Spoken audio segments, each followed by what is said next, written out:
सांगलीमध्ये एका रुग्णाला मृत घोषित करण्यात आलं. त्यांच्या नातेवाईकांनी अवयवदानाचा निर्णय घेतला. किम्स मानवता येथील एका पेशंटला किडनी मिळणार हे सुनिश्चित केलं.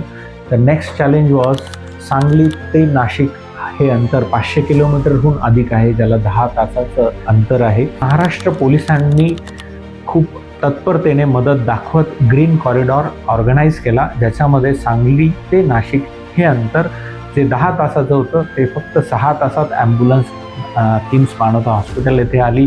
लगेचच ट्रान्सप्लांट सर्जरी करण्यात आली आणि आता पेशंट पण एकदम स्टेबल आहे.